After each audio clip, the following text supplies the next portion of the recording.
Video को शुरू करने से पहले आप सभी कृपया चैनल को सब्सक्राइब जरूर कर लीजिए।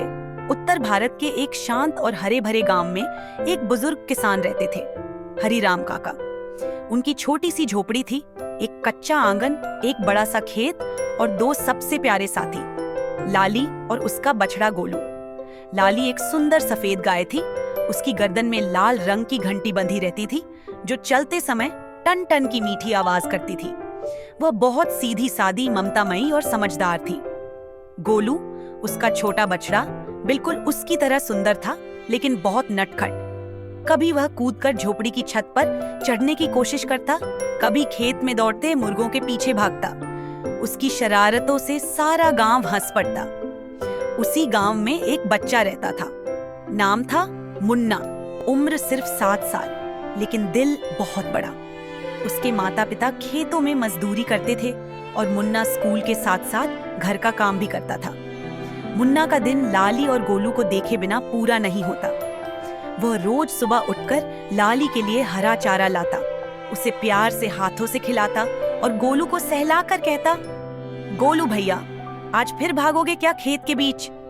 गोलू उसकी बात सुनकर पूंछ हिलाता और लाली एक लंबा हम करती, जैसे आशीर्वाद दे रही हो। एक दिन मानसून के बादल गांव के ऊपर उमड़ आए। तेज आंधी और मूसलाधार बारिश शुरू हो गई। खेत की मिट्टी बह गई, नहरें उफनने लगी। लाली उस समय खेत में ही बंधी हुई थी। बारिश में मिट्टी इतनी गीली हो गई कि लाली का पैर फिसल गया और वह कीचड़ में गिर पड़ी। वह उठने की कोशिश करती रही, लेकिन फिसलती रही। गोलू पास में बंधा हुआ था। वह जोर जोर से रंभाने लगा, हम्बा हम्बा। मुन्ना उस समय स्कूल से लौट रहा था। जैसे ही उसने गोलू की आवाज सुनी, वह दौड़कर खेत की तरफ भागा। वहां पहुंचते ही उसने देखा कि लाली कीचड़ में फंसी हुई है और कांप रही है। लाली दीदी, मुन्ना चिल्लाया और बिना सोचे समझे पानी और कीचड़ में उतर गया। उसने पास के झाड़ी से एक लंबी लकड़ी निकाली और लाली को सहारा देने की कोशिश की, लेकिन उसकी ताकत काफी नहीं थी। फिर वह पूरी ताकत से गांव की ओर दौड़ा।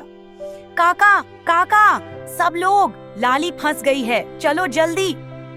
गांव के कई लोग लाठियां, रस्सियां और बैलगाड़ी लेकर भागे। उन्होंने मिलकर लाली को रस्सियों से खींचा, कीचड़ हटाया और सावधानी से बाहर निकाला। लाली बहुत थक गई थी, लेकिन उसकी आंखों में मुन्ना के लिए बहुत प्यार था। उसने जैसे ही मुन्ना को देखा, एक मीठी सी हम की आवाज निकाली और अपनी जीभ से मुन्ना के गाल को चाट लिया। हरिराम काका ने उस दिन गांव के चौपाल पर सबके सामने कहा, मुन्ना ने आज जो किया है वो कोई बड़ा बहादुर ही कर सकता है। आज से ये हमारा बेटा हुआ और लाली का भी। उस दिन से मुन्ना हर दिन हरिराम काका की मदद करता, खेत में भी और जानवरों की देखभाल में भी। लाली उसे देखकर घंटी बजाती, गोलू उसके पीछे दौड़ता और गांव के बच्चे मुन्ना की बहादुरी की कहानी सुनते सुनते बड़े होने लगे। जानवर भी हमारे परिवार की तरह होते हैं। उन्हें समझना और प्यार करना बहुत जरूरी है। कोई भी छोटा नहीं होता। सही वक्त पर अगर दिल में हिम्मत हो तो बच्चे भी हीरो बन सकते हैं। गांव की एकता, प्रेम और सहयोग ही उसकी असली ताकत होती है। वीडियो को पूरा देखने के लिए शुक्रिया। आप सभी कृपया चैनल को सब्सक्राइब जरूर कर लीजिए। धन्यवाद।